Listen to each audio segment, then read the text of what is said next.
हरियाणा और पंजाब के बीच में सतलज यमुना लिंक नहर यानी कि SYEL मुद्दे पर बैठक हुई, जिसमें हरियाणा के मुख्यमंत्री मनोहर लाल और पंजाब के सीएम कैप्टन अमरिंदर सिंह में चर्चा हुई है।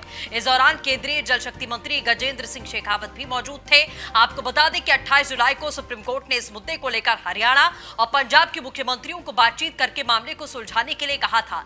इसमें मध्यस्थता करने के लिए सुप्रीम कोर्ट ने केंद्र सरकार को कहा था। सुप्रीम कोर्ट ने बातचीत के लिए 3 सप्ताह का समय दिया था।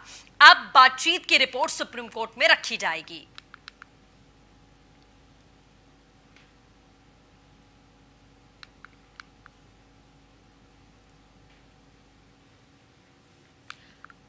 तो ये भी आपको बता देते हैं कि यह विवाद 44 साल पुराना है। 24 मार्च 1976 को केंद्र सरकार ने पंजाब के 7.2 MAF यानी कि मिलियन एकड़ फीट पानी में से 3.5 MAF हिस्सा हरियाणा को देने की अधिसूचना जारी की थी। पूर्वी पीएम इंदिरा गांधी ने 8 अप्रैल 1982 को पंजाब के पटियाला जिले के कपुरई गांव में इस योजना का उद्घाटन किया था। 24 जुलाई 1985 को राजीव लोंगोवाल समझौते को लागू किया गया था और पंजाब से नहर के निर्माण के लिए अपनी सहमति दी थी, लेकिन समझौता के जमीन पर लागू नहीं होने के बाद हरियाणा ने 1996 में सुप्रीम कोर्ट का रुख किया था। दरअसल आपको बता दें, पंजाब के राजनेता पड़ोसी राज्य हरियाणा के साथ पानी साझा करने के पक्ष में नहीं है। पंजाब द्वारा नहर के लिए अधिग्रहित किए गए संबंधित किसानों को भूमि वापस करने के लिए एक विधेयक पारित करने के बाद स्थिति और अधिक जटिल हो गई है। नहर को भी मिट्टी से भर दिया गया है, जो सर्वोच्च न्यायालय के फैसले के खिलाफ था। सहयोगी संदीप शर्मा हमारे साथ में जुड़ चुके हैं। संदीप, क्या कुछ जानकारी है? बैठक चल रही है, क्या कुछ अपडेट मिल पाया है अभी तक? सृष्टि, बैठक जो दोनों राज्यों के मुख्यमंत्रियों की जो बैठक चल रही थी वीडियो कॉन्फ्रेंसिंग के जरिए, वो अभी समाप्त हो गई है। आधिकारिक तौर पर अभी कोई बयान नहीं आया है कि इस मीटिंग के दौरान क्या जो है निर्णय लिए गए हैं और क्या बैठक में हुआ है। पर अभी फिलहाल जो है केंद्रीय जल शक्ति मंत्री शेखावत जी का एक बयान जरूर जारी है, जिसमें उन्होंने कहा है कि अगले हफ्ते दोबारा है संभावना इस मीटिंग को करने की और दूसरे दौर की मीटिंग के बाद ही सुप्रीम कोर्ट को जो है रिपोर्ट सौंपी जाएगी। ठीक है, चलिए आप नजर बना रखिएगा। इस मामले में हम आपसे लगातार अपडेट लेते रहेंगे। फिलहाल के लिए बहुत बहुत शुक्रिया। तो अभी कोई आधिकारिक ऐलान इस पूरी मीटिंग के बाद में नहीं दिया गया है, लेकिन जाहिर तौर पर मुश्किलें जो हैं लगातार इस मामले में बढ़ती जा रही हैं। कोर्ट की तरफ से मध्यस्थता करने के लिए साफ तौर पर आदेश दिए गए थे कि आपस में बातचीत करके इस मामले को सुलझाया जाए। तो दूसरे दौर की बैठक के बाद में सुप्रीम कोर्ट में ये रिपोर्ट अपनी रखी जाएगी। 44 साल पुराना सतलज यमुना लिंक नहर इस समय विवादों में लगातार है और अभी भी इसका विवाद सुलझता हुआ कुछ बेहतर तरीके से दिखाई नहीं दे रहा है। फिरोजाबाद में युवक को जिंदा जलाया गया। दुकान पर बैठे युवक को झगड़े के दौरान जलाया गया। आपको बता दें, आरोपी के थिनर डालकर युवक को जिंदा आग के हवाले किया। 80% जला युवक अस्पताल में भर्ती है। थाना दक्षिण के घंटा घर के पास में कृष्णा पड़ा हुआ, आपको बता दें ये पूरा मामला सामने आया है। तो ये दुकान पर बैठे युवक को झगड़े के दौरान जला दिया गया। उस दौरान की एक्सक्लूसिव तस्वीरें न्यूज़ वन इंडिया आपको लगातार दिखा रहा है। 80% तक ये युवक जल चुका है। ये भी आपको बता दें, अस्पताल में इलाज के लिए भर्ती किया गया है। हालात उसके लगातार गंभीर बने हुए हैं। ये जलता हुआ युवक, आप ये खौफनाक तस्वीरें, हैरान करने वाली तस्वीर आप न्यूज़ वन इंडिया पर देख सकते हैं। एक्सक्लूसिव तस्वीरें हम आपको लगातार दिखा रहे हैं। 80% ये युवक जल चुका है। थिनर डालकर इस युवक को सीधे जिंदा आग के हवाले कर दिया गया। एक बात पर झगड़ा चल रहा था और उस झगड़े में बात इतनी ज्यादा बढ़ गई कि युवक को थिनर डालकर जिंदा आग के हवाले कर दिया गया। देखिए, लोग भाग रहे हैं। 2 लोग आगे भागते हुए आपको दिखाई दिए और उसके बाद में ये जलता हुआ युवक अपनी जान बचाने के लिए छटपटाता हुआ, भागता हुआ नजर आ रहा है कि कैसे भी इसकी जान बचे और आग को बुझाया जा सके। लेकिन अफसोस की बात है कि युवक 80% जल चुका है। दुकान पर बैठकर झगड़ा हो रहा था किसी बात पर और झगड़ा इतना ज्यादा बढ़ गया कि युवक को जिंदा थिनर डालकर आग के हवाले कर दिया गया। यह खौफनाक करने वाली तस्वीर आप साफ तौर पर देख सकते हैं। दुकान पर बैठे युवक को जिंदा आग के हवाले किया गया। युवक के आगे 2 व्यक्ति आपको भागते हुए दिखाई देंगे। जब ये पूरा वाकया हुआ होगा तो जो लोग दुकान पर बैठे थे वो भागने की कोशिश करने लगे और पीछे इस युवक की तस्वीर आप भागते हुए साफ तौर पर अभी देख पाएंगे। इस काली टी शर्ट में जो युवक भाग रहा है उसके पीछे सीधा जलता हुआ युवक, जो आप साफ तौर पर देख सकते हैं। तस्वीरें देखने के बाद जाहिर तौर पर किसी का भी दिल झकझोर उठेगा। बेहद हैरान करने वाली तस्वीरें। हालांकि पुख्ता जानकारी क्या है ये भी हम आपको बताएंगे।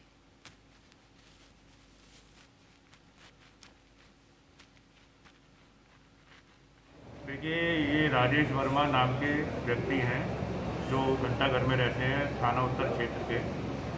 ये लगभग 100% जली हुई अवस्था में आए हैं और अभी इनका पूरा प्राथमिक उपचार किया जा रहा है और एमएलसी वगैरह की जाएगी। पूरी सूचना हम लोग भेज रहे हैं। अग्रिम इलाज के लिए हम लोगों ने इनको एडमिट कर लिया है। आवश्यकता पड़ेगी तो हो सकता है मेडिकल कॉलेज आगरा भेजना पड़ेगा।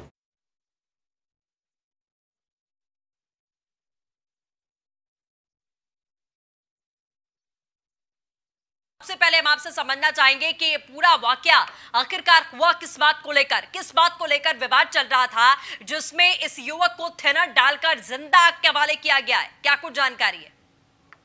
मैं आपको बताना चाहूंगा, 4 दिन पहले यहाँ एक उनकी मैसेज की घटना हुई थी। यहाँ उनको मृत्यु साबित किया गया था, मगर वहाँ यहाँ चचेरे भाई ने उनके ऊपर एसिड फेंककर और दुकान से बाहर निकालने का प्रयास भी किया और कई लोगों दुकानदारों ने प्रदर्शन में देखा गया कि यहाँ बहुत आपराधिक व्यक्ति का हमारे साथ एसएसपी सर हमारे साथ में है, वो बताएंगे पूरा प्रकरण वाक्य क्या रहा था। सर, किस तरीके का वाक्य कैसे?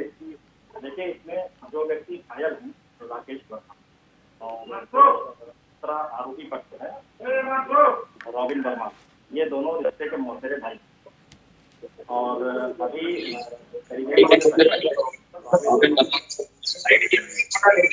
जो एक अभी प्रथम क्या जानकारी प्राप्त लगी है कि इस व्यक्ति को ये लगा था कि इसकी पत्नी ने जो सुसाइड किया है वो इसके मौसेरे भाई जो राकेश है उसका इराद किया और उसी का इसमें जो है शोध लेने के लिए जो चांदी साफ करने का केमिकल होता है उसका इस्तेमाल किया और उसको डालकर उसको सर, ऐसा पूर्व बताते हैं कि उनके साथ कोई विवाद भी चल रहा था, जमीनी विवाद को लेकर वार्ता हुआ है, क्या कुछ?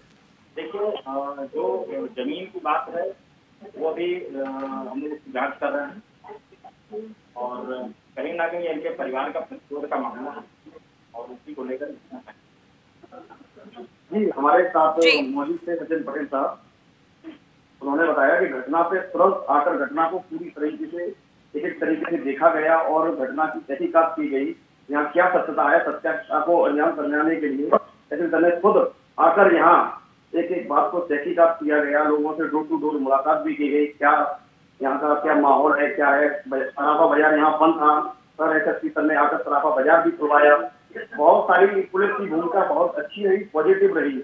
यहाँ देखा जाए तो जो अपराधियों के खिलाफ सख्त कार्रवाई की मांग भी कर रहे थे, व्यापारी को अपराधियों के खिलाफ करने। ठीक है, बिल्कुल। चलिए नरेंद्र, मैं वापस आऊंगी आपके पास में। हमारे साथ फिरोजाबाद से हमारे एक और सहयोगी सौरभ भी जुड़ चुके हैं। सौरभ, पूरा मामला क्या था, आप एक बार विस्तार से बताइए। लेकिन उससे पहले युवक के हालात अभी कैसे हैं, क्या कुछ पता चल पाया हॉस्पिटल से? बिल्कुल सृष्टि, देखिए मैं बताऊं, ये थाना उत्तर क्षेत्र की घटना है। द्वारकाधीश मंदिर है, उसके पास जो है कई स्वर्णकार की दुकानें हैं और ये दोनों जिनमें आपस में विवाद हुआ है, दोनों स्वर्णकार हैं। एक स्वर्णकार जो राकेश वर्मा है, इनको जिंदा जलाने का प्रयास किया गया है मिथाइल डाल के और वास्तव में गंभीर घटना है। 90% से अधिक जल चुके हैं। चिकित्सकों की माने तो पूरा 100% जल चुके हैं। फिरोजाबाद के जो चिकित्सक प्राथमिक उपचार कर रहे थे, उसके बाद आगरा मेडिकल कॉलेज के लिए इसको भेज दिया गया है। तो इनका आपसी जो विवाद है उसमें इतनी बड़ी घटना को अंजाम दिया गया है। मौके पे पुलिस के बड़े आला अधिकारी पहुंचे हैं, पूरे मामले की जांच पड़ताल की है और आगे के लिए कार्रवाई के लिए बिल्कुल प्रयासरत है। ठीक है, मामला था क्या सौरभ? आखिरकार किस बात को लेकर आपस में इनके विवाद था? पारिवारिक झगड़ा था या व्यापार को लेकर झगड़ा था? किस बात को लेकर इतनी ज्यादा बौखलाहट थी कि जिंदा आग के हवाले कर दिया गया? बिल्कुल सृष्टि, मैं जैसा आपको बता रहा हूँ कि दोनों स्वर्णकार हैं, अगल बगल में इनकी दुकानें हैं स्वर्णकारी की और आपस में ये लोग बहसबाजी कर रहे होते और बहसबाजी के दौरान मामला इतना तूल पकड़ा कि एक दूसरे व्यक्ति ने जो है इसे मिथाइल डाल के जिंदा आग के हवाले कर दिया। तो बिल्कुल ये मामला कहीं ना कहीं व्यापारिक लेन देन से जुड़ा भी हो सकता है, निश्चित रूप से इसे इनकार नहीं किया जा सकता। फिलहाल पूरे मामले की पुलिस जांच पड़ताल में जुटी है। पुलिस के आला अधिकारी, बड़े अधिकारी जो है मौके पर पहुंचे हैं। एसएसपी सचिन पटेल पहुंचे हैं और तमाम एरिया इलाके के जो कोतवाल हैं वो भी पहुंचे हैं और पूरे मामले की गहनता से जांच पड़ताल की जा रही है। फिलहाल मेडिकल कॉलेज आगरा के लिए जो है रेफर कर दिया गया है। जो व्यक्ति जल चुका है और उसकी हालत लगातार गंभीर और नाजुक बनी हुई है। चलिए, अपडेट के लिए बहुत शुक्रिया सौरभ। तो जाहिर तौर पर ये पूरा मामला आपसी लेन देन का या फिर व्यापार को लेकर आप कह सकते हैं कि दोनों की अगल बगल में दुकानें थी और लेन देन को लेकर मामला यहां पर हो सकता है, व्यापार को लेकर ये मामला हो सकता है। दुकान पर बैठकर ये दोनों लोग ही, इनके बीच में आपस में विवाद हुआ और विवाद बहसबाजी इतनी ज्यादा बढ़ी कि मामला इतना ज्यादा बढ़ गया, हाइप पकड़ गया कि सीधे थिनर डालकर इस व्यक्ति को आग के हवाले कर दिया गया है। और आपको ये भी बता दें कि 90% ये जल चुके हैं, जो हॉस्पिटल में डॉक्टर्स की तरफ से अभी डिटेल्स निकल कर आई हैं। प्रतापगढ़ से बड़ी खबर आपको बता दें, एसपी संजीव त्यागी को ज्वाइन करने से रोका गया है। सीएम कार्यालय के रडार पर संजीव त्यागी आईजी मुरादाबाद बिजनौर जांच करने के लिए पहुंचे हैं। सिपाही दरोगा की ट्रांसफर करने की जांच करने के लिए पहुंचे आईजी बिजनौर में सिपाही दरोगा की ट्रांसफर मामले ने तूल पकड़ा है।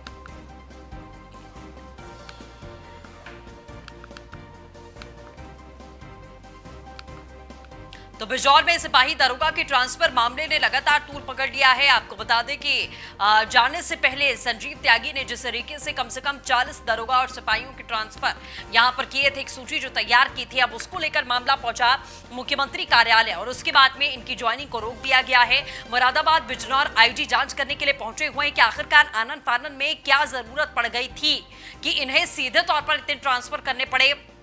अपने चहेतों के ट्रांसफर इन्होंने किए हैं, क्या मंशा थी, क्या इसके पीछे वजह थी, इन तमाम बातों को जानने बूझने के लिए इस पर अब एक जांच बिठाई गई है। आईजी पहुंचे हुए हैं मुरादाबाद और बिजनौर के जांच पड़ताल करने के लिए कि आखिरकार क्या ऐसी आकस्मिक परिस्थिति हो गई थी जिसकी वजह से इन्हें सीधे ये ट्रांसफर की सूची जो तैयार करनी पड़ी है, ये क्यों करनी पड़ी है, कौन कौन से नाम हैं, कौन कौन से लोग हैं, ये तमाम जो अपडेट है अब ये जानकारी मिल पाएगी इस पूरी जांच के बाद में। News 1 India associate editor Brijesh Srivastava लगातार हमारे साथ में बने हुए हैं। ब्रिजेश जी, कुछ जानकारी मिल पा रही है कि आखिरकार क्या जांच पड़ताल शुरू हुई है, कुछ एक बातें निकल कर आ रही है कि क्या वजह थी?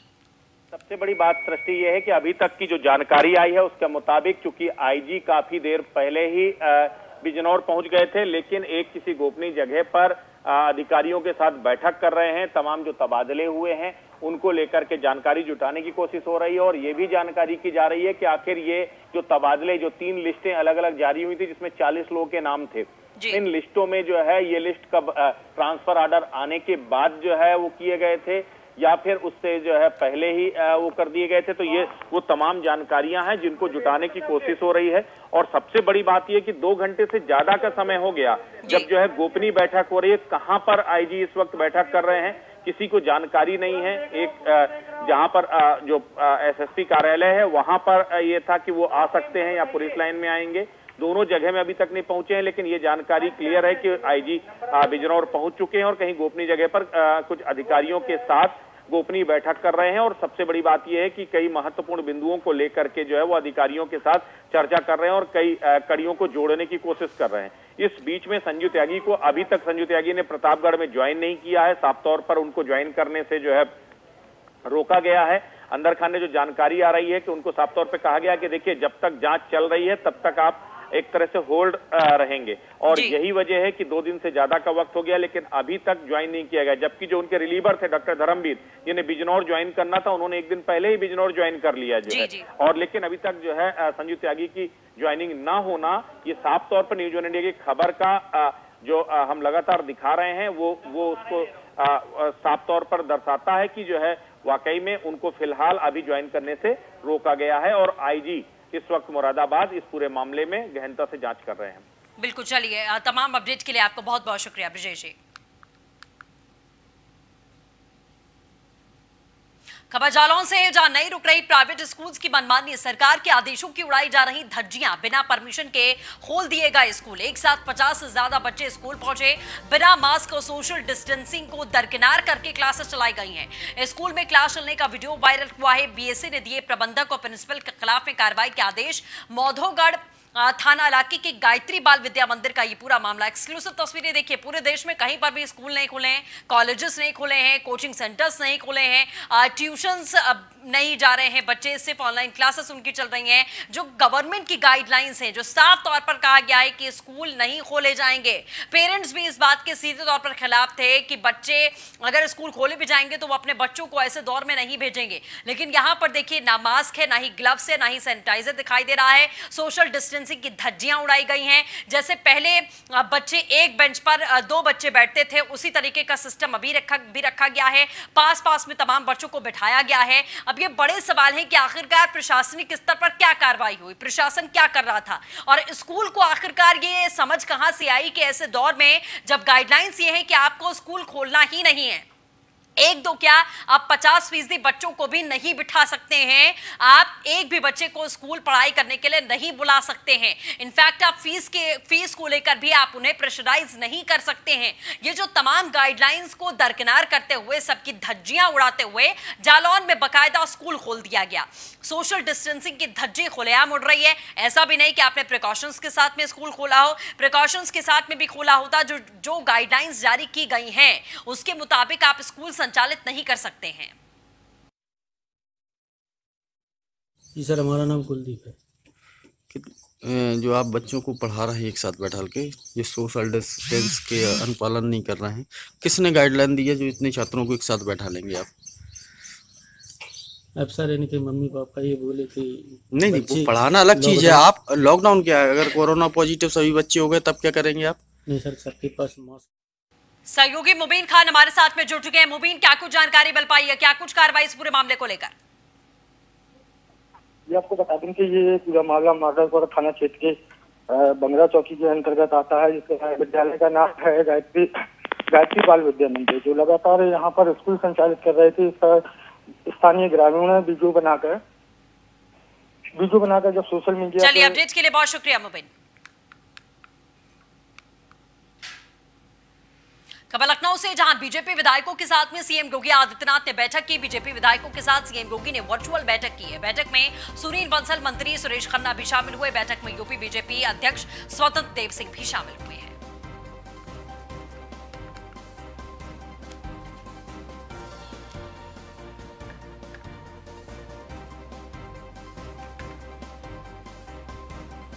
तो बीजेपी विधायकों के साथ में सीएम योगी आदित्यनाथ की बैठक, आपको हम लगातार ये तस्वीरें दिखा रहे हैं। बीजेपी विधायकों के साथ सीएम योगी ने वर्चुअल बैठक की है। इसी के साथ इस बुलेटिन में बस इतना ही। नमस्कार।